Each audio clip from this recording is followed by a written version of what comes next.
పూర్వం ఒకానొక సమయంలో బ్రహ్మ విష్ణు మహేశ్వరులు సృష్టి కార్యాన్ని చేపట్టగా అలా సప్త ఋషీశ్వరులు ఉద్భవించినాక కశ్యప మహర్షి వారి యొక్క భార్య అయినటువంటి అదితిదేవి విష్ణుమూర్తి వారితో సమానమైనటువంటి కాంతులతోటి అంత సురుద్రూపుడు అంత తేజస్సు కలవాడు ఉన్నటువంటి కుమారుడు తనకు జన్మించాలని చెప్పని అదితి దేవి తపస్సు చేసిందిట. ఆ యొక్క విష్ణుమూర్తి వారి వరకు ఆ అదితిదేవి చేసినటువంటి తపస్సుకు మెచ్చి విష్ణుమూర్తి వారు ప్రత్యక్షమై ఏ వరం కావాలో కోరుకోమనగా, నాకు మీతో సమానమైనటువంటి తేజస్సు కలిగి అంత కళావంతుడైనటువంటి అదంత తేజస్సంపన్నుడైనటువంటి సత్వగుణ సంపన్నుడు అయినటువంటి కుమారుడు నాకు జన్మించాలి అని చెప్పని కోరిందిట.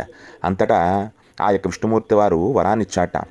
నా తేజస్సుతో కూడినటువంటి సుప్రకాశవంతమైనటువంటి చరాచర జగత్తును రక్షించేటువంటి కుమారుడు నీకు జన్మిస్తాడు అతి త్వరలో. నేనైతే నీ గర్భవాసాన్న ఉండడం కుదరదు, కానీ నా అంశతో నాలాగే సత్వగుణ సంపన్నుడు సకలమైనటువంటి లోకాలని సంరక్షించేటువంటి వాడు ప్రత్యక్ష స్వరూపుడుగా నీకు నా అంశతో కూడినటువంటి పుత్రుడు జన్మిస్తాడనేటువంటి వరాన్ని ప్రసాదించారు.